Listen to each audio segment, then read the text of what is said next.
আমরা সাক্ষী দিই, আমরা একটু কথা বলবো আজকে। ইমাম আবু হানিফা যারা নিজেকে হানাফি বলে দাবি করে, শাফি যারা ইমাম শাফির অনুসরণ করে, পীর মুরিদি যত দল রয়েছে, আহলে হাদিস, হানাফি, শাফি, মালিকি, হাম্বলি, তাদের রব আর আমাদের এখানে যারা বসেছে আমাদের রব, সকল রব কি এক? এক। আচ্ছা, আমাদের ধর্ম এবং অন্যান্য যত ইসলামিক দল রয়েছে, সমস্ত ইসলামিক দল অর্থাৎ মুসলিম যারা, তাদের ইসলাম আর যত ইসলামিক যত দল রয়েছে সমস্ত ইসলামের দলের ইসলাম কি এক? এক। তাহলে আমাদের আল্লাহ এক, ইসলাম এক। আমার কাছে যে কোরআন রয়েছে সেই কোরআন আর আপনার বাসাতে যে কোরআন রয়েছে, তাহলে আপনার কোরআন আমার কোরআন কি এক? এক। 30 পারা। আমাদের নবী মুহাম্মদ সাল্লাল্লাহু আলাইহি ওয়াসাল্লাম, আপনার নবী কি মুহাম্মদ সাল্লাল্লাহু আলাইহি ওয়াসাল্লাম? কথা বলেন। হ্যাঁ, তাহলে আপনার নবী এক, আমার নবীও এক। আপনার আল্লাহ এক, আমার আল্লাহ এক। আপনার ইসলাম এক, আমার ইসলামও এক। আপনার কোরআন এক, আমারও কোরআন এক। আপনার হাদিস এক, আমার হাদিস এক। প্রত্যেকটা মুসলমানের এক আল্লাহ, প্রত্যেকটা মুসলমানের একই কোরআন, প্রত্যেকটা মুসলমানের একই নবী মুহাম্মদ সাল্লাল্লাহু আলাইহি ওয়াসাল্লাম, প্রত্যেকটা মুসলমানের একই হাদিস। অথচ দেখেন তো প্রত্যেকটা মুসলমানের ইবাদত কি এক? প্রত্যেকটা মুসলমানের ইবাদত এক নয়। কেউ বুকের উপর হাত বাঁধতেছে, কেউ নাভির নিচে হাত বাঁধতেছে, কেউ জোরে আমিন বলতেছে, কেউ আস্তে আমিন বলছে, কেউ ফরজ সালাতের সম্মিলিত মুনাজাত করতেছে, কেউ ফরজ সালাতের সম্মিলিত মুনাজাত করাকে বেদাত বলতেছে। অথচ অর আল্লাহ যদি এক হয়, অর ইসলাম যদি এক হয়, অর রাসূল যদি এক হয়, তাহলে প্রত্যেকের সালাতও তো এক হওয়া প্রয়োজন ছিল। আমাদের সালাত এক হচ্ছে না, আমাদের ইবাদত বন্দেগী এক হচ্ছে না। তার মানে আমাদের আল্লাহ কি আলাদা? আমাদের রাসূল কি আলাদা? তাহলে আল্লাহ যদি আলাদাই যদি না হয়, রাসূল যদি আলাদাই যদি না হয়, ইসলাম যদি আলাদাই যদি না হয়, তাহলে ইবাদতে এত পার্থক্য কেন? কেন এত পার্থক্য? এর অনেক কারণ রয়েছে, এর অনেক কারণ রয়েছে।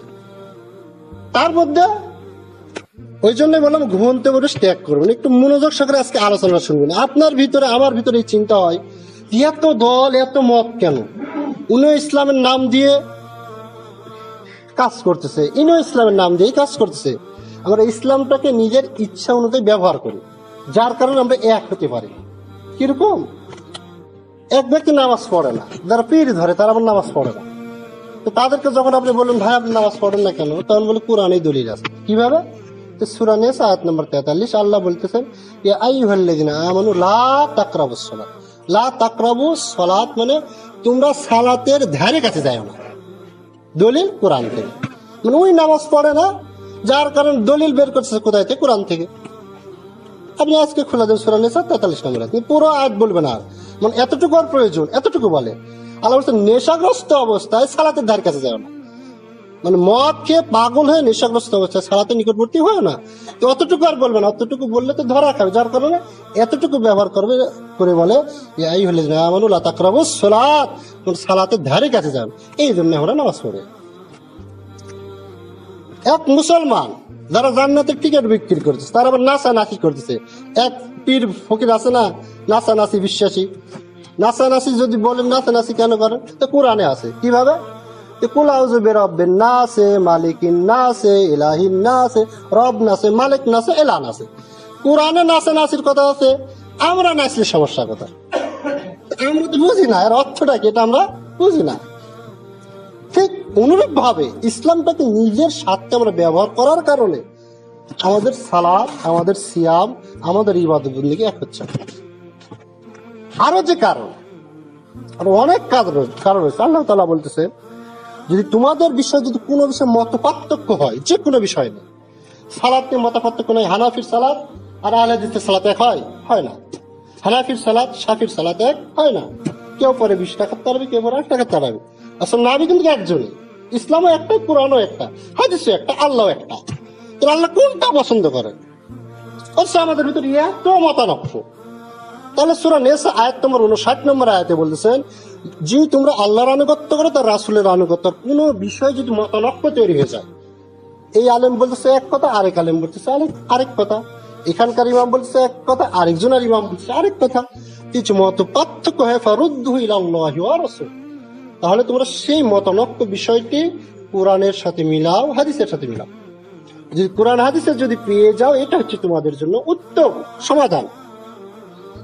এখন ইসলামের অনেক বিষয় রয়েছে, কোরআনের সাথে মিলাতে আপনি পারবেন না, হাদিসের সাথে মিলাতে গিয়ে আপনি পারবেন না। মানে আল্লাহ রাব্বুল আলামিন সূরাতুল হাসর 7 নম্বর আয়াতে বলতেছেন, 59 নম্বর সূরা 7 নম্বর আয়াতে বলতেছেন, ওমা আতাকুমুর রাসূলু ফাখুযুহু, যে আয়াতটা আমি তেলাওয়াত করছি, রাসূল যেটা দিয়েছেন সেটা তোমরা গ্রহণ করো, সেটা তোমরা আমল করো। তাহলে আমরা যে ইবাদত বন্দেগী করতেছি, আজকে যে জুমার সালাত আদায় করতে এসেছি, কে দিয়েছেন?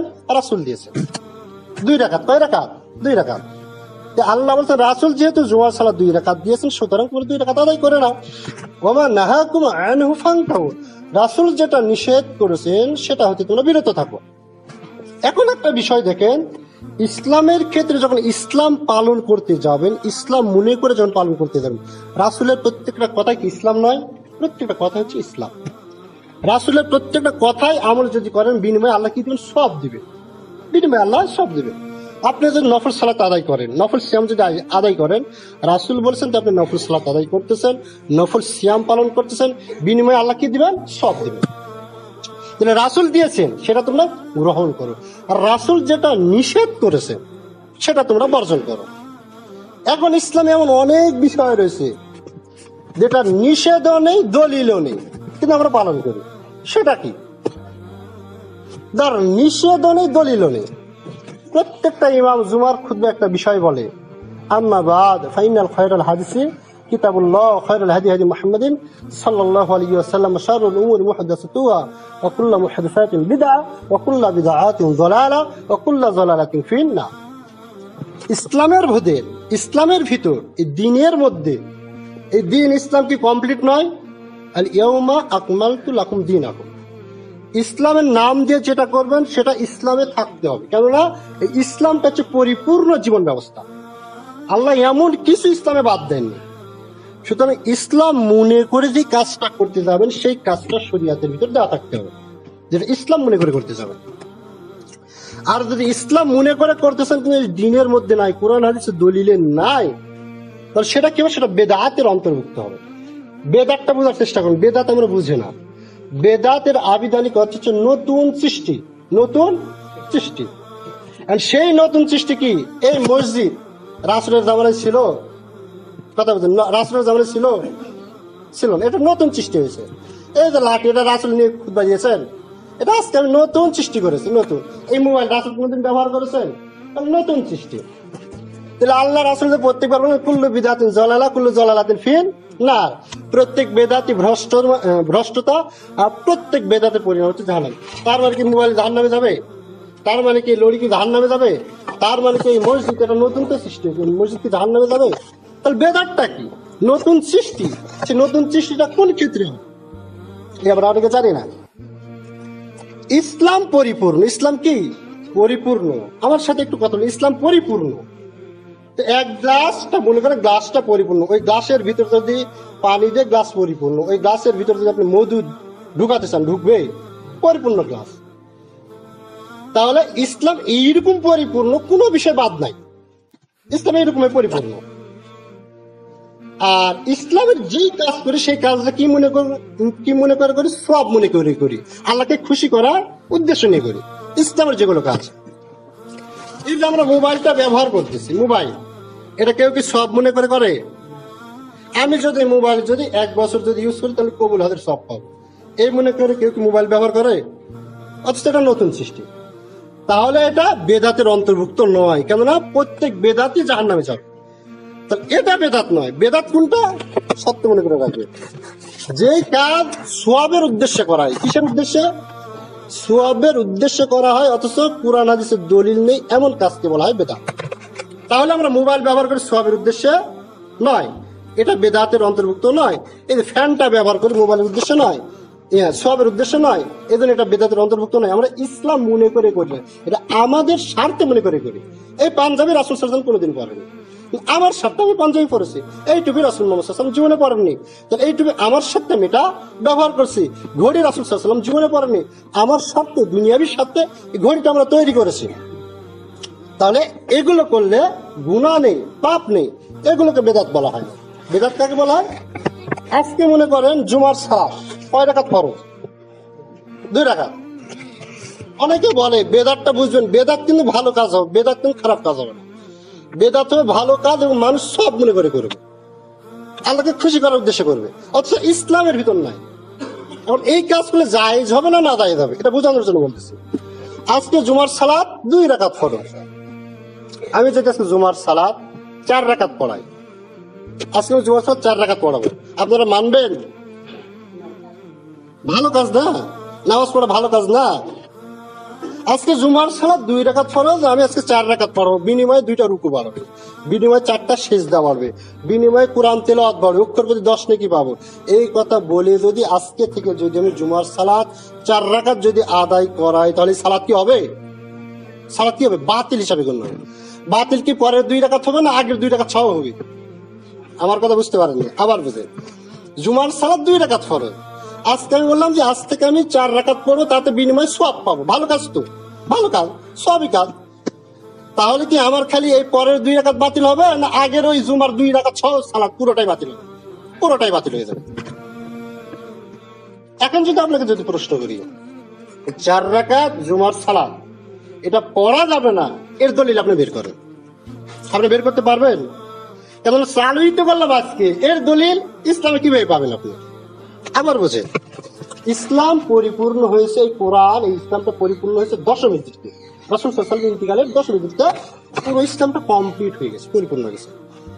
আজকে আমি জুমার সালাত 4 রাকাত আদায় করব, 4 রাকাত পড়াবো, বিনিময়ে সওয়াব পাবো, এই নিয়তে আদায় করাবো। তাহলে এর দলিল কি আমরা কোরআন হাদিসে পাবো? পরিপূর্ণ তো আগে হয়ে গেছে, এর দলিল আর খুঁজে পাওয়া যাবে না। কিন্তু আমরা কি মনে করে করতেছি? সব মনে করে করতেছি, সৃষ্টি করেছি আজকে, তাহলে এটাই হয়ে যাবে কি বেদাতের অন্তর্ভুক্ত। এটা কিসের অন্তর্ভুক্ত? বেদাতের অন্তর্ভুক্ত। আমাদের ভিতরে অনেকেরই প্রশ্ন যে করি, আমরা প্রশ্ন করি এই কাজটা তো ভালো, করলে কি সমস্যা হুজুর?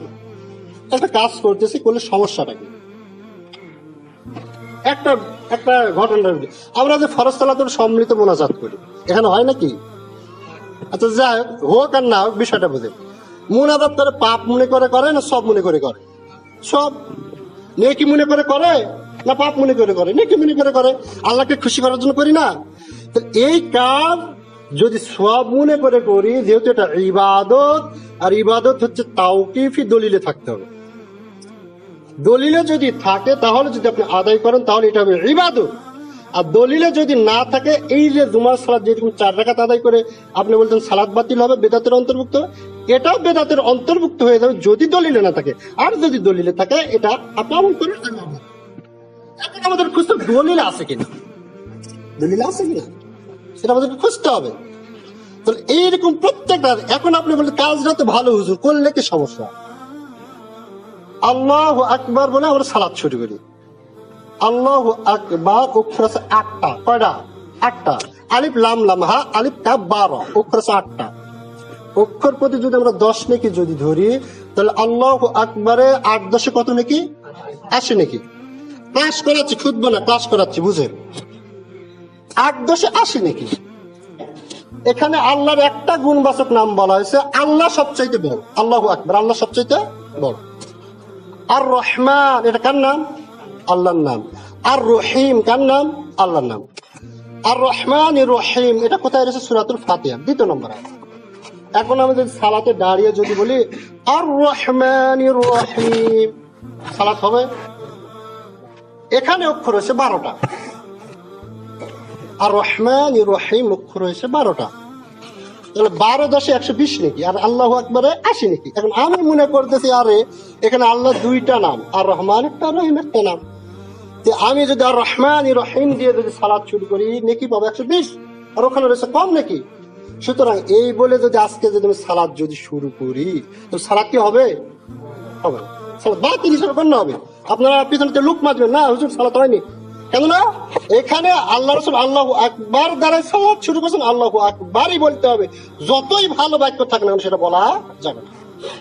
একে বলে ইবাদত, আর ইবাদত তাওকিফি, যেখানে যেভাবে যতটুকু রয়েছে সেখানে সেভাবে ততটুকু করার নামই হচ্ছে ইবাদত, কম বেশি করা যাবে না। মাগরিবের সালাত 3 রাকাত ফরজ, এখন ভালো মনে করে যদি 4 রাকাত আদায় করেন হবে? হবে না, 3 রাকাতই আদায় করতে হবে।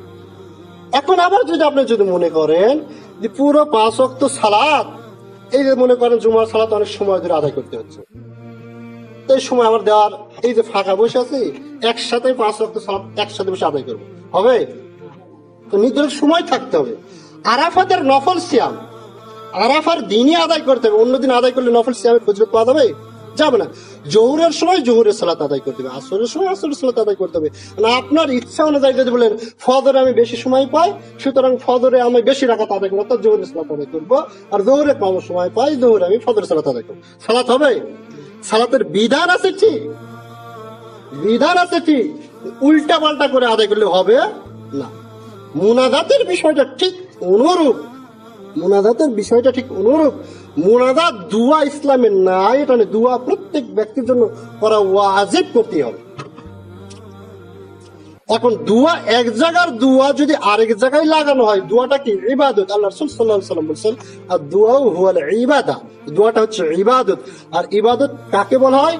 ইবাদত আপনি যেখানে যেভাবে যে নিয়মে যে সময়ে রয়েছে সেখানে সেভাবে সে নিয়মে সেই সময় আদায় করার নাম হচ্ছে ইবাদত।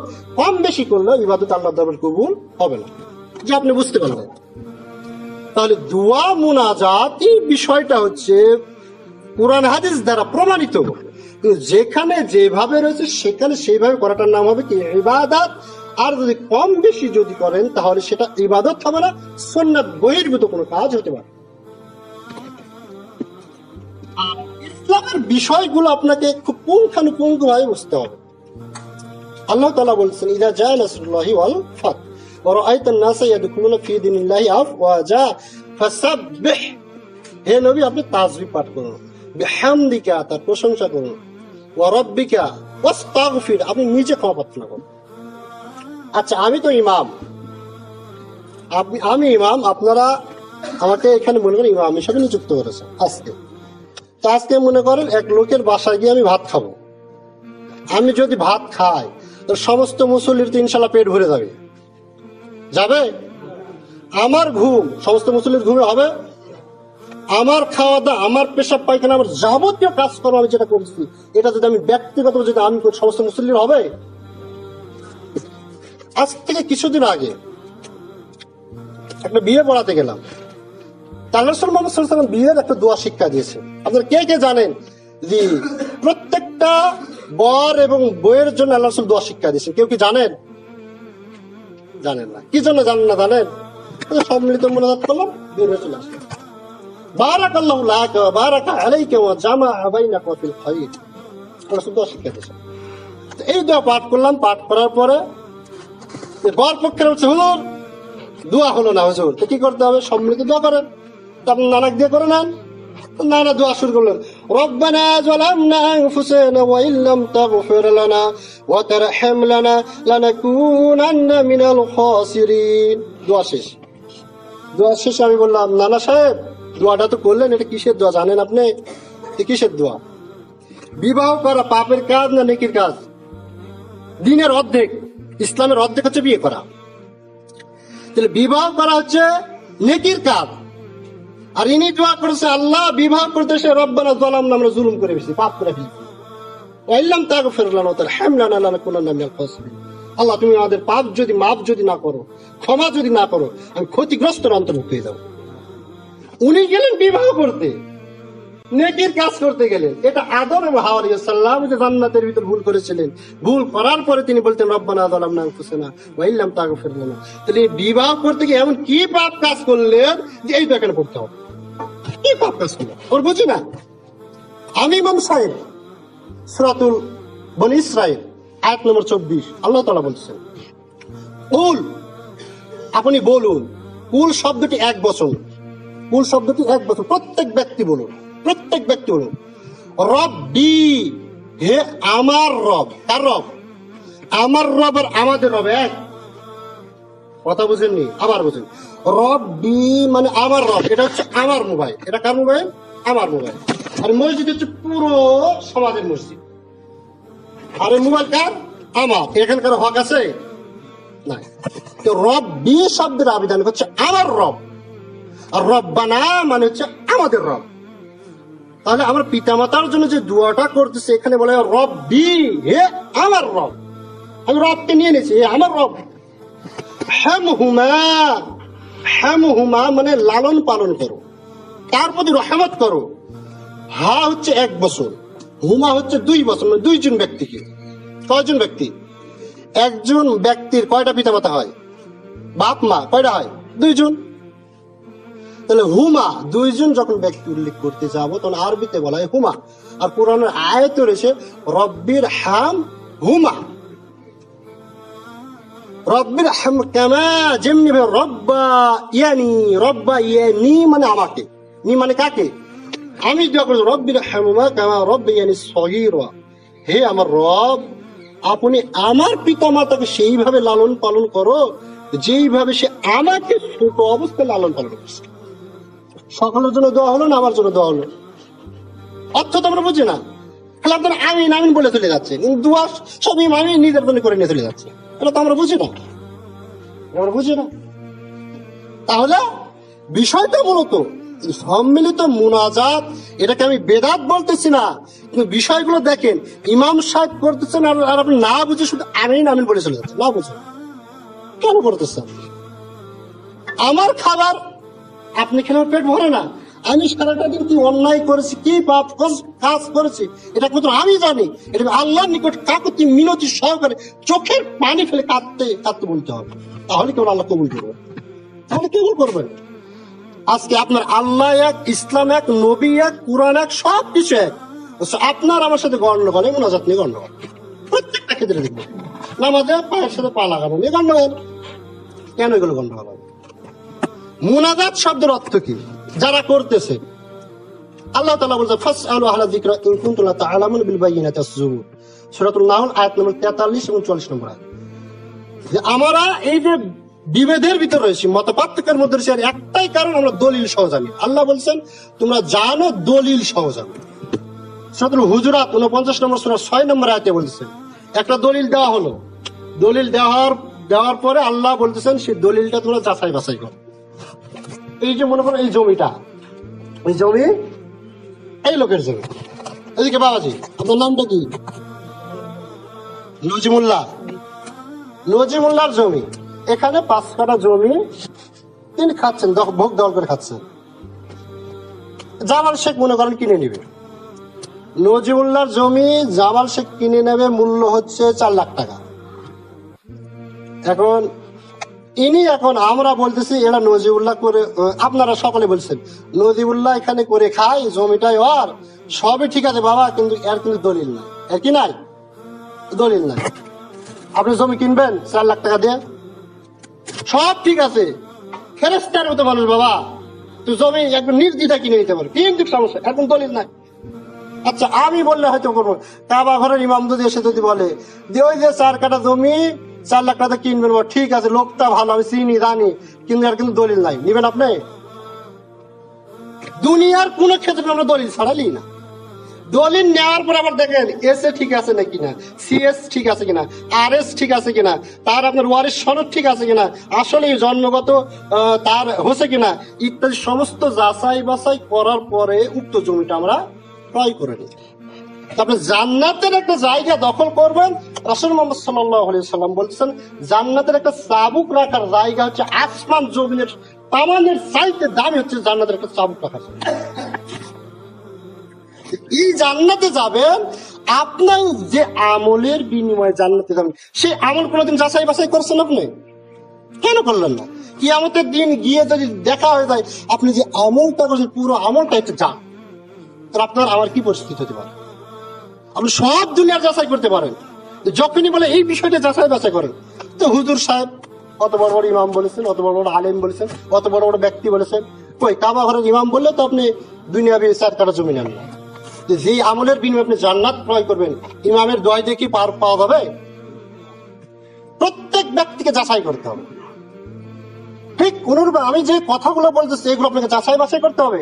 আল্লাহ রাসূল আর 15 মিনিট চেয়ে নিচ্ছি। আল্লাহ রাসূল মুহাম্মদ সাল্লাল্লাহু আলাইহি সাল্লাম বলেছেন কাফা বিল মারিন কাযিবান আইহাদিসু বিকুল্লি মা সামিয়া, একজন মানুষের মৃত্যু খাওয়ার জন্য এতটুকুই যথেষ্ট যে কোনো কথা শুনলো আর যাচাই বাছাই ছাড়াই বর্ণনা করে দিল।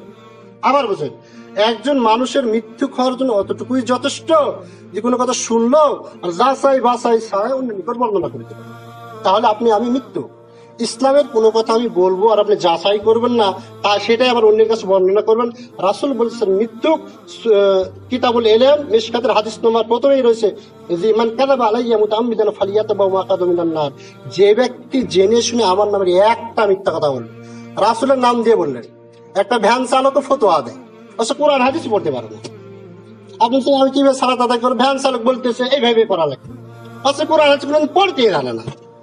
তাহলে ওই একটা বড় মুফতি হয়ে গেল। তাহলে রাসূল বলেছেন কিনা এটা যদি যাচাই বাছাই যদি না করে, রাসূল বলছেন ওই ব্যক্তি হচ্ছে মৃত্যু, আর যে ব্যক্তি মিথ্যা কথা বলবে তার থাকার জায়গা হচ্ছে জাহান্নাম। যদি সে সালাত আদায় করে, যদি সে সিয়াম পালন করে, থাকার জায়গা হচ্ছে জাহান্নাম। কত কঠিন কথা! প্রত্যেকটা বিষয় যাচাই বাছাই করতে হবে। কারণ আমরা যে মুনাজাত গুলো করতেছি, মুনাজাত শব্দের অর্থ কি কেউ কি বলতে পারবেন? মুনাজাত শব্দের অর্থ কি? আপনি একটা আমল করতেছেন, এটা জানতে হবে না ভাই? আমার কথা বুঝতেছেন না? এতদিন যাও আমল করছে, 60 বছর 70 বছর যাও আমল করছে, আমি কেন বিষয়টা জানবো? মুনাদাত না যা ইউনাজি মুনাদাতা মুফাআলাত সিগা। মুনাদাত শব্দের আবিধানিক হচ্ছে চুপে চুপে কথা বলা, ফিসফিসিয়ে কথা বলা, কানের সাথে মুখ লাগিয়ে কথা বলা, একে বলা হয় কি? মুনাজাত। চুপি চুপি কথা বলাকে বলা হয় কি? মুনাজাত আবিধানিক। সিয়াম শব্দের অর্থ কি কেউ কি জানেন? বিরত থাকা। সিয়াম শব্দের আবিধানিক অর্থ বিরত থাকা। যারা শিক্ষিত মানুষ তারা বুঝবেন এবং সাধারণ মানুষও বুঝবেন। যখন আমরা পারিভাষিক সংজ্ঞা বের করতে যাই, তখন আবিধানিকের সাথে মিল রেখে পারিভাষিক সংজ্ঞা বের করতে হয়। যেমন সিয়াম শব্দের আবিধানিক হচ্ছে সে বিরত থাকা, স্ত্রী সহবাস হতে, যাবতীয় অন্যায় অশ্লীল পাপাচার কাজ হতে বিরত থাকাকে সিয়াম বলা হয়। সিয়াম শব্দের অর্থ বিরত থাকা, স্ত্রী সহবাস হতে, যাবতীয় অন্যায় অশ্লীল পাপাচার কাজ হতে বিরত থাকা। এই যে বিরত থাকা আসতেই হবে, তাকে বলা হয় সিয়াম। তাহলে মুনাদাত শব্দের আবিধানিক অর্থ হচ্ছে চুপি চুপি কথা বলা। আর আমরা যে মুনাদাত করছি সেটা চুপি চুপি করি না, জোরে জোরে করি। আবিধানিকের সাথে মিল নেই, আবিধানিকের সাথে মিল নেই। আর আল্লাহ রাসূল মুহাম্মদ সাল্লাল্লাহু আলাইহি ওয়াসাল্লাম বলেন, সহিহ মুসলিমের বর্ণনা, প্রত্যেকটা বান্দা যখন সালাতে দাঁড়ায় তখন বলে আলহামদুলিল্লাহ রাব্বিল আলামিন। প্রত্যেক ব্যক্তির জন্য সূরা ফাতিহা পড়া ওয়াজিব এই জন্য, কেননা এই সূরা ফাতিহা হচ্ছে মুনাজাত। আল্লাহ আসমান থেকে উত্তর দেয়, হামিদানি আব্দি, বান্দা আমার প্রশংসা করতেছে। চুপি চুপি, আমরা চুপি চুপি পড়ি না? সালাতে সূরা ফাতিহা চুপি চুপি পড়ি না? সরাসরি আল্লাহ মুনাজাত উত্তর দিচ্ছে। হাদিসটা দেখেন। এখন বিষয়টা হচ্ছে দোয়া। তাহলে ফরজ সালাতের সম্মিলিত মুনাজাত না, ফরজ সালাতের সম্মিলিত দোয়া। এটা কি? দোয়া শব্দের অর্থ কি? আহ্বান করা, ডাকা, বিভিন্ন অর্থে ব্যবহৃত হয়। এখন ফরজ সালাতের সম্মিলিত মুনাজাত আল্লাহ রাসূল মুহাম্মদ একদিন এটা বলা সম্ভব নয়। আল্লাহ রাসূল মুহাম্মদ সাল্লাল্লাহু আলাইহি ওয়াসাল্লাম এই যে ফরজ সালাত তিনি একাকী আদায় করতেন না সাহাবীদেরকে নিয়ে করতেন? সাহাবীদেরকে নিয়ে করতেন। এক ওয়াক্ত না 5 ওয়াক্তই? 5 ওয়াক্তই। আর স্ত্রীর সহবাস আল্লাহ রাসূল সাহাবীদেরকে নিয়ে করতেন না একাকী করতেন? যদিও গোপন বিষয়, কিন্তু জানার জন্য বলতেছেন। স্ত্রী সহবাসের নিয়ম আল্লাহ রাসূল মুহাম্মদ সাল্লাল্লাহু আলাইহি ওয়াসাল্লাম 14টি বলেছেন। কয়টি? 14টি, হাদিস দ্বারা প্রমাণিত। ফরজ সালাতের পর সম্মিলিত মুনাজাত রাসূল মুহাম্মদ সাল্লাল্লাহু আলাইহি ওয়াসাল্লাম দিনে কয় ওয়াক্ত পড়তেন? 5 ওয়াক্ত। 5 ওয়াক্ত 23 বছর 5 ওয়াক্ত সমস্ত সাহাবীদেরকে নিয়ে তিনি আদায় করেছেন। আল্লাহ আল্লাহর কসম করে বলতেছি, আমি অতটুকু এলেমের অধিকারী নয়, তারপরেও অন্তত এই বিষয় এত পরিমাণ ঘেটেছি যা শেষ নাই। এত বই পড়েছে এই বিষয়ের উপর। শুধু কোরআন হাদিসের যারা পক্ষে যারা বই লিখেছেন তারাও এই মর্মে একটা দলিল উপস্থাপনা করতে পারেননি যে রাসূল মুহাম্মদ সাল্লাল্লাহু আলাইহি ওয়াসাল্লাম ফরজ সালাত আদায় করলেন, অতঃপর আমাদের দিকে ঘুরে বসেন, অতঃপর 2 হাত তুলে দোয়া করলেন রব্বানা যালামনা আনফুসানা, আর আমরা আমিন আমিন বললাম। একটাও দলিল নেই, সহিও নেই, জয়ীফও নেই। আছে কোথায়? আল্লাহ রাসূল মুহাম্মদ সাল্লাল্লাহু আলাইহি ওয়াসাল্লাম পানি প্রার্থনার সময় 2 হাত তুলে সম্মিলিত দোয়া করেছেন। আছে কোথায়? আল্লাহ রাসূল মুহাম্মদ সাল্লাল্লাহু আলাইহি ওয়াসাল্লাম বলেছেন, কে ব্যক্তি যদি হাত তুলে যদি দোয়া করে তাহলে খালি হাত ফেরত দিতে আল্লাহ লজ্জাবোধ করেন। এগুলো হাদিসের সমন্বয়, এগুলো হাদিসের সমন্বয়ে। আমার কাছে একটা বই রয়েছে, 50 জন আলেম মিলে বইটা লিখেছেন। 50 জন আলেম মিলে। তারপর আপনাকে দেখাই, সুবিধার্থে দেখাচ্ছি আমি। এই বিষয়ে অনেক পড়েছি আমি ভাই, আমার ইউটিউবে প্রায় 20টার মতো আলোচনা হয়েছে এর উপর। এদের লেখা কোরআন সুন্নাহর আলোকে দোয়া ও মুনাজাত। একজন আলেম নয়, এখানে আলেম রয়েছে একজন নয়, এটা সিরিয়াল 50 জন আলেম। যেমন তেমন আলেম, পুরো বই আমি পড়েছি, পুরো বই পড়ে একটাও দলিল তারা উপস্থাপনা করতে পারে নাই যে ফরজ সালাতের পর রাসূল মুহাম্মদ সাল্লাল্লাহু আলাইহি ওয়াসাল্লাম এইভাবে দোয়া করতেন। আমরা জেনে নিই করলে কি সমস্যা, সমস্যা তো ওটা, করলে কি সমস্যা, এতক্ষণ ওই বিষয়টা আলোচনা করুন, করলে কি সমস্যা। এখন তারা কি প্রমাণ করেছেন? যদি হাদিসে থাকতো হয়তো সুন্নাত প্রমাণ করতো, হয়তো ওয়াজিব প্রমাণ করতো, নাহলে ফরজের সাদৃশ্য নিয়ে চলে যেত। যেহেতু কোরআন হাদিস আর খুঁজে যখন পেল না, তখন তারা প্রমাণ করতেছে ফরজ সালাতের পর সম্মিলিত মুনাজাত করা মুস্তাহাব, মানে ভালো। মুস্তাহাব মানে কি? ভালো। করলে করলো, না করলে না করলো। আমার কথা বিশ পৃষ্ঠাতে বলতেছেন, আমি যদি দেখাই, তারাই বলছেন যে মুনাজাত শব্দের অর্থ, দেখেন মুনাজাত শব্দের অর্থ তারা বলতেছেন কাউকে চুপে চুপে ডাকা, একান্তে কিছু বলা, পরস্পরের গোপনে কথা বলা। যারা পক্ষে লিখেছেন তারা একই বলছে। এবং তারা বলতেছেন মুনাজাত যেহেতু কোরআন হাদিসে সুস্পষ্ট নেই, দোয়া যেহেতু কোরআন হাদিসে সুস্পষ্ট নেই, সুতরাং এটা হচ্ছে মুস্তাহাব। কি এটা? কথা বলেন, মুস্তাহাব। যারা পক্ষে লিখেছেন তারা সুন্নাত প্রমাণ করতে পারেন না। আমার বক্তব্য ভাই, তাদের বক্তব্য কোরআন হাদিসের সমস্ত কিছু ঘেটে বলতেছেন যে দুই হাত তুলে দোয়া করার কথা হাদিসে রয়েছে। এবং সম্মিলিত রাসূল মুহাম্মদ সাল্লাল্লাহু আলাইহি ওয়াসাল্লাম বৃষ্টি প্রার্থনার সময় খুতবা চলাকালীন তিনি দুই হাত তুলে দোয়া করেছেন, খুতবা চলাকালীন। সুতরাং এ সমস্ত হাদিসের আলোকে দেখা যায় যে সম্মিলিত প্রমাণিত এবং হাত তোলাও প্রমাণিত, যদি ফরজ সালাতের পর নয়। কিন্তু এই ক্ষেত্রে আমরা বলতে পারি, যদি কেউ যদি এটা যদি আদায় করতে চায়, তাহলে সর্বপ্রথম সালাতের পরে যতগুলো দোয়া রয়েছে সমস্ত দোয়া পড়ার পরে ইচ্ছা করে সে আদায় করতে পারে, আগে জিকির করতে হবে। এদের বক্তব্য। আমরা কি করি? মুনাজাত নিয়ে মারামারি, মসজিদ পর্যন্ত আলাদা হয়েছে মুনাজাত কি কেন্দ্র করে। একটা মুস্তাহাব বিধান, জুমার সালাত আদায় করা ফরজ, আর মুনাজাত করা কি? মুস্তাহাব। ফজরের সালাত আদায় করা কি? ফরজ। আজকে দেখুন ফজরের সালাতে ইমাম আর মুয়াজ্জিন ছাড়া লোক খুঁজে পাওয়া যায়। এর জন্য কোনো পদক্ষেপ নেই, পদক্ষেপ কি? মুনাজাত নিয়ে মারামারি, পদক্ষেপ মুনাজাত নিয়ে মারামারি। এটার জন্য আমাদের কোনো কাজই নেই, এটা নিয়ে আমাদের মারামারি। আচ্ছা, দোয়া যদি থাকে, হাত তোলা যদি থাকে, সর্বস্ত কি তোলা কি যায়? আমার কথা বোঝেননি? স্ত্রীর সহবাসের দোয়া কে কে জানে? হাত তুলেন। স্ত্রীর সহবাসের দোয়া দেখছেন ভাই? দোয়া শুধু ফরজ সালাতের পরে কেন? এখান থেকে যাবেন যে সালাম দিয়ে ঢুকবেন, সালাম দিয়ে ঢুকার পরে পেশাব পায়খানা যদি করেন, আপনি পেশাব যাওয়ার সময় ঢুকা, সেখান থেকে যখন বের হবেন সেখানে ঢুকা, ঘরের ভিতরে যাবেন সেখানে দোয়া রয়েছে, যখন আপনি ঘুমাতে যাবেন ঘুমানোর সময় দোয়া রয়েছে, ঘুম থেকে যখন উঠবেন সেখানে দোয়া রয়েছেন, বাসা থেকে যখন বের হবেন সেখানে দোয়া রয়েছেন, আপনি বাজারেও যদি যান বাজারে গেলে দোয়া রয়েছে। রাসূল মুহাম্মদ সাল্লাল্লাহু আলাইহি ওয়াসাল্লাম বলতেছেন, লা ইলাহা ইল্লাল্লাহু ওয়াহদাহু লা শারীকা লাহু লাহুল মুলকু ওয়া লাহুল হামদু ইউহয়ী ওয়া ইউমীতু ওয়া হুয়া হাইয়্যুন লা ইয়ামুতু বিয়াদিকাল খায়র। কোন ব্যক্তি যদি বাজারে গিয়ে যদি এই দোয়া যদি পাঠ করে 10 লক্ষ সওয়াব তার আমলনামায় লিখে হতে পারে। আপনি প্রতিদিন বাজারে যান, জানেন এই দোয়া? কোন ব্যক্তির সাথে দেখা হলে দোয়া রয়েছে, কোন রুগীকে দেখতে গেলে দোয়া রয়েছে, সেখান থেকে বের হবেন সেখানে দোয়া রয়েছে, বিবাহ করতে যাবেন সেখানে দোয়া রয়েছে, বর এবং বউকে দেখুন সেখানে দোয়া রয়েছে, সেখান থেকে পুনরায় আবার বাসাতে আসবেন সেখানে দোয়া রয়েছেন। আপনি যদি মারা যান, মৃত্যু মুহূর্তে দোয়া নাই, ইন্না লিল্লাহি ওয়া ইন্না ইলাইহি রাজিউন। মারা যখন গেলেন সেখানেও দোয়া রয়েছেন, যখন লাশটাকে কবরে রাখেন সেখানেও দোয়া রয়েছেন, কবরে লাশ দাফন করার পরেও দোয়া রয়েছেন। এমনকি প্রত্যেকটা সন্তান পিতামাতার জন্য কবর জিয়ারতের জন্য দোয়া করে, প্রত্যেকটা সন্তান দোয়া করে। দোয়া নেই এরকম কথা নয়, প্রত্যেকটা ক্ষেত্রে দোয়া রয়েছে, কিন্তু সমস্যা যেই দেখায় সম্মিলিত, সমস্যা সম্মিলিত দোয়া। ইবাদত হচ্ছে তাওকিফি, যেখানে যেভাবে রয়েছে, যে নিয়মে রয়েছে সেখানে সেভাবে করাটার নামই হচ্ছে ইবাদত। কম বেশি করাটা হচ্ছে বেদাত, কম বেশি করাটা হচ্ছে বেদাত।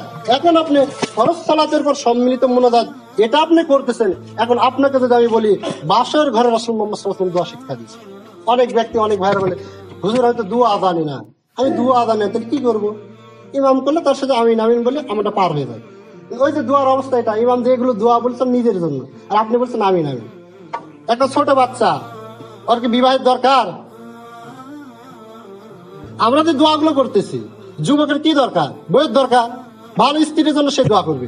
আর আপনি বিয়ে করছেন আবার বলছেন আমাকে একটা বউ দাও, রব্বি হাবলি মিনাস সালিহিন, মানে কি আল্লাহ আমাকে সন্তান দাও, সৎ সন্তান দাও। যারা বিয়ে করেন তারা সন্তান চাইলে কি সন্তান হবে? সৎ হবে না দারজ হবে? আমার কথা বুঝতে পারেন। উনি বিয়েই করেন, সন্তান চেয়ে বসে আছেন। এখন যে ব্যক্তি বিয়ে করছেন তার দরকার যে আল্লাহ তুমি আমাকে একটা সৎ সন্তান দাও। আবার আপনার 70 বছর হয়ে গেছে, শরীর চলে না, সেখানে আবার বলছে আল্লাহ আবার একটা সন্তান দাও। আপনার দরকার কখন কোনটা সেটা কে জানে? আল্লাহ জানে, আর আপনি জানেন। সেই বিষয় তুলে ধরে আকুতি মিনতি সহকারে আপনাকে কাঁদতে হবে, দোয়া করতে হবে। শেষ তাদের ফতোয়া যারা লিখেছেন 50 জন আলেম মিলে যে ফতোয়া রেখেছেন সেটা বলে আমার আলোচনা শেষ করুন, সময় সংক্ষেপ। তার যেটা বললাম, বাসর ঘরে আল্লাহ রাসূল মুহাম্মদ সাল্লাল্লাহু আলাইহি ওয়াসাল্লাম দোয়া শিক্ষা দিয়েছেন, বোঝার জন্য বলতেছি। আল্লাহ রাসূল বলতেছেন, বিসমিল্লাহি আল্লাহুম্মা জান্নিবনা শাইতান ওয়া জান্নিবনা শাইতান মা রাযাকতানা। এটা কিসের দোয়া জানেন? যখন বাসর ঘরে মানুষ মিলামিশা করে, মিলামিশার একদম অন্তিম মুহূর্তে এই সময় এই দোয়া পাঠ করতে হবে। তো আপনি বলছেন, হুজুর আমি তো দোয়া জানি না, যার কারণে ফরজ সালাত সম্মিলিত করলেন। তো আপনাকে আমি যদি বলি আপনি তো বাসর ঘরের দোয়া জানেন, আমরা বাসর ঘরের দোয়া জানি না, তো হুজুরকে নিয়ে গেছেন কয়জন? এইবার নিজের ইচ্ছা অনুযায়ী ইবাদত সাধন হবে না ভাই। এতক্ষণ আলোচনা এটা বোঝানো, আপনারা জানেন না বাংলা দিয়ে বলেন, আল্লাহ কি আপনার বাংলা ভাষা বুঝে না? বিরাটের সুদূর অন্তরের বিষয় আল্লাহ জানেন। তাহলে এই জায়গায় শুধু খাস করলেন কেন? যদি আপনি যদি বলেন আমি দোয়া জানি না হুজুর, তাই ফরজ সালাতের পরে আমরা সকলে মিলে সম্মিলিত করেছি, তাহলে আমার আবদার, আপনি তো বাসর ঘরেরও দোয়া জানেন না, তো স্ত্রী সহবাসের সময় হুজুরকে নিয়ে যায় আপনি দোয়া পড়েন আর আমি আমিন আমিন বলি। মসজিদে ঢোকার দোয়া জানেন না, পেশাব পায়খানা ঢোকার দোয়া জানেন না, আপনার বাজারে ঢোকার কোন দোয়া আপনি জানলেন না কেন? কালকে আমাদের দিন কি জবাব দেবেন? আল্লাহ আপনাকে সৃষ্টি করছেন ইবাদতের জন্য, দুনিয়ার সব জানেন আপনি। আপনার ছোট বাচ্চা মোবাইলে ইউটিউব চালায়, অথচ কথাই বলতে জানে না। ছোট বাচ্চা মোবাইলে ফেসবুক চালায়, গেম খেলে, সব জানে। আর আপনি বলছেন আমার ছেলে কোরআন পড়তে পারে না, মাথায় ধরে না, মাথায় কাজ করে না। তো মাথায় ধরেন আপনি বাটন ফোন চালান কিভাবে? মাথায় ধরে না, কিভাবে চালান?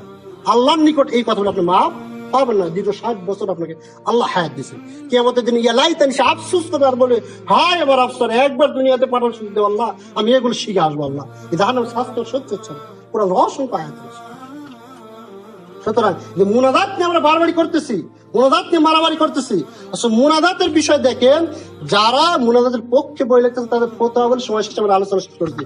তারা বলছেন অতএব কে মুনাজাতের ব্যাপারে যদি এমন জোর দেয় যে মুনাজাত করা কি বললাম মুস্তাহাব, কি যারা পক্ষে বই লিখেছেন, সমস্ত আলেম যারা পক্ষে মিলে বই লিখেছেন তারা প্রমাণ করছেন মুস্তাহাব। তারা বলছেন অতএব কে মুনাজাতের ব্যাপারে যদি এমন জোর দেয় যে মুনাজাত তরককারী, মানে যারা মুনাজাত করে না এদেরকে বলে তরককারীকে কটাক্ষ সমালোচনা করতে থাকে, ওই যে ওই লোক মুনাজাত করে না রে, ফরজ সালাতের পরে দোয়া করে না রে, কটাক্ষ যদি করে তাদের ফতোয়া, বা মুনাজাত না করলে তার সাথে ঝগড়া ফাসাদ করতে থাকে। ঝগড়া তুই করবো না কেন? মুনাজাত তুই করবো না কেন? হামলা করে তুই করবো না কেন? মসজিদটা বের করে দিচ্ছে, মুনাজাত করবো না মানে? তাই বলছে যদি ঝগড়া ফাসাদ করতে থাকে তাহলে তারা যেহেতু মুস্তাহাবকে ফরজে পরিণত করছে, কিসে? ফরজে। মানে তুই করাই লাগবে, মসজিদে যদি থাকে সম্মিলিত মুনাজাত করাই লাগবে।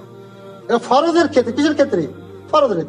যেহেতু মুস্তাহাব বিষয়কে ফরজে পরিণত করেছে, সুতরাং সেই পরিবেশে মুনাজাত করা হচ্ছে মাকরুহ। কি মাকরুহ? মুনাজাত মাকরুহ হওয়ার একটাই মাত্র দিক আছে, আর এটা শুধু মুনাজাতের বেলায় নয়, বরং সমস্ত মুস্তাহাবের হুকুম। এই যে মুস্তাহাবের হুকুম দেখেন, যে মুস্তাহাব আমল নিয়ে বাড়াবাড়ি করলে, ঝগড়া বিবাদ যদি শুরু করে, তাহলে মুস্তাহাবের বিধান হচ্ছে কেউ বলছে মুনাজাত করা লাগবে, কেউ বলছে লাগবে না। এই নিয়ে যদি ঝগড়া যদি উভয়ের মধ্যে শুরু হয়, তাহলে যারা মুনাজাতের পক্ষের 50 জন আলেম তারাই বলতেছেন যে আমল নিয়ে বাড়াবাড়ি করলে, ঝগড়া বিবাদ শুরু করলে তা একেবারে নিষিদ্ধ করে দেওয়া হবে। এক মুসলমান অপর মুসলমান কি ভাই ভাই, অথচ একটা মুস্তাহাব বিষয় নিয়ে সে তাকে শত্রু মনে করছে। এই ক্ষেত্রে যেহেতু ফরজের বিষয় নয়, মুস্তাহাবের বিষয়, সুতরাং সেই ক্ষেত্রে সেটা নিষিদ্ধ করে দেওয়া হবে। তারপরে বলছেন মুস্তাহাবে আমল নিয়ে মুনাজাত করতে পারেন। তারা বলছেন ইমাম সাহেব মুস্তাহাব আমল নিয়ে মুনাজাত করতে পারেন, কোন জরুরি কাজ থাকলে মুনাজাত নাও করতে পারেন, তাদের বক্তব্য। তেমনি মুসল্লিগণের যদি ইমামের সাথে মুনাজাত শরীক হওয়া উত্তম। যদি মনে করে মুসল্লির কোনো জরুরি কাজ থাকে, তার সালাম ফিরানোর সাথে সাথে মুসল্লি ইচ্ছা করলে সামিল হতেও পারে, নাও পারে। এমনকি কেউ যদি ইমামের সাথে মুনাজাত শুরু করে, তাহলে ইমামের শেষ করেনি, এখনো শেষ করেনি, ইমাম ধরেই আছে, মুসল্লির তাদের বক্তব্য তারা বলছেন তাহলে এমন ক্ষেত্রে ইচ্ছা হলে ছেড়ে দিয়ে চলে যেতে পারে।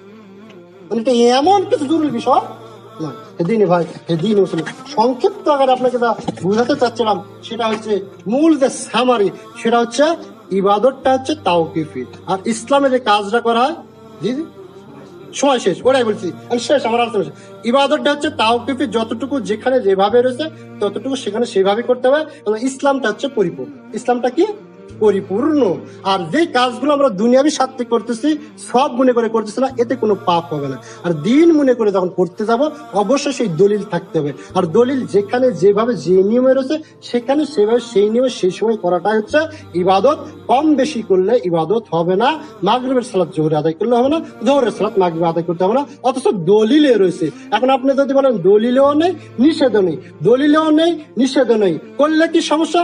করলে হবে এই সমস্যা, ইবাদত বাতিল হিসেবে গণ্য হবে। সুতরাং আল্লাহ রাব্বুল আলামিন থেকে বোঝার তৌফিক দান করুন। সব আল্লাহ আমিন। যে সমস্ত ভাইয়ারা এই জিনিসটা খুব একটা গুরুত্বপূর্ণ একটা বিষয়, আপনারা এখন ইউটিউবের যুগ, ফেসবুকের যুগ, আপনারা এখন অনলাইনের যুগ, অনলাইনে সার্চ দিয়ে বিষয়টা জানার চেষ্টা করুন।